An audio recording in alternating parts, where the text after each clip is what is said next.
BNP নেতা ইশরাক হোসেনকে ঢাকা দক্ষিণ সিটি কর্পোরেশনের মেয়রের দায়িত্ব বুঝিয়ে দেওয়ার পথে 10টি অন্তরায় রয়েছে বলে জানিয়েছেন স্থানীয় সরকার মন্ত্রণালয়ের উপদেষ্টা আসিফ মাহমুদ। এরই প্রেক্ষিতে এক ভিডিও বার্তায় সব বাধার ব্যাখ্যা তুলে ধরে ইশরাক হোসেন বলেন, জনগণকে ক্রমাগত মিথ্যা তথ্য ও আইনি অপব্যাখ্যা দিয়ে নিজেদের অপকর্ম ঢাকার চেষ্টা করছে সরকারের উপদেষ্টা। জনগণের কাছে তাদের এই কূটকৌশল প্রকাশ করার জন্য এই তথাকথিত 10টি পয়েন্টের জবাব দিলাম। মঙ্গলবার সকালে নিজের ভেরিফাইড ফেসবুক অ্যাকাউন্ট থেকে পোস্টে এসব যুক্তি তুলে ধরেন বিএনপি নেতা ইশরাক হোসেন।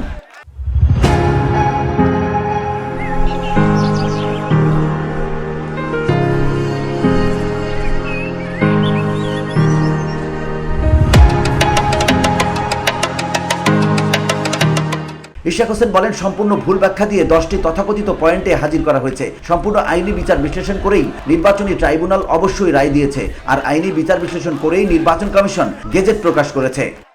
সম্পূর্ণ ভুল ব্যাখ্যা দিয়ে 10টি পয়েন্ট সো কল্ড হাজির করা হয়েছে, যেগুলোর আসলে সম্পূর্ণ আইনি বিচার বিশ্লেষণ না করে নির্বাচনী ট্রাইব্যুনাল অবশ্যই রায় দেয় নাই এবং নির্বাচন কমিশন গ্যাজেট প্রকাশ করে নাই। একজন উপদেষ্টা যে মিথ্যার আশ্রয় নিচ্ছেন, চরম মিথ্যার আশ্রয়, শুধুমাত্র জনগণকে বিভ্রান্ত করার চেষ্টা, যেটি অতীতেও হয়েছে, আবারও করা হয়েছে। আসিফ মাহমুদের দ্বিতীয় পয়েন্ট ছিল, নির্বাচন কমিশন শুনানিতে অংশগ্রহণ না করায় একপাক্ষিক রায় হয়েছে এবং পরবর্তীতে কমিশন আপিলও করেনি। এই প্রেক্ষিতে ইশরাক বলেন, উক্ত মামলাটি একতরফা রায় হয়নি। মামলার বিপক্ষে পলাতক মেয়র ফজলে নূর তাপস প্রতিদ্বন্দ্বিতা করেন, মামলার জবাব দাখিল করেন, দীর্ঘদিন হাইকোর্টে স্টে করে রাখেন।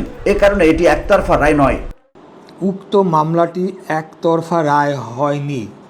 মামলার বিপক্ষে পলাতক মেয়র ফজলে নূর তাপস প্রতিদ্বন্দ্বিতা করেন, মামলার জবাব দাখিল করেন এবং দীর্ঘদিন হাইকোর্টে স্টে করে রাখেন, যাহা মোটেও একতরফা রায় নয়। এই জটিলতা নিরসনে আইন মন্ত্রণালয়ের মতামত চাওয়া হয়েছে। ইশরাক হোসেন বলেন, তারা স্পষ্টত মাথার ভেতর থেকে জটিলতা তৈরি করেছে যেন আমি মেয়র না হতে পারি, যার কারণে তারা নতুন নতুন জটিলতা তৈরি করছে। এখন বলছে আবার জটিলতা নিরসনে আইন মন্ত্রণালয়ে মতামত চাওয়া হয়েছে। নির্বাচন কমিশন যথাযথ আইন মেনেই এবং আইনি কোনো অসামঞ্জস্যতা না পাওয়ায় আইন অনুযায়ী গ্যাজেট প্রকাশ করে। এক্ষেত্রে আইনের কোনো ব্যত্যয় ঘটেনি।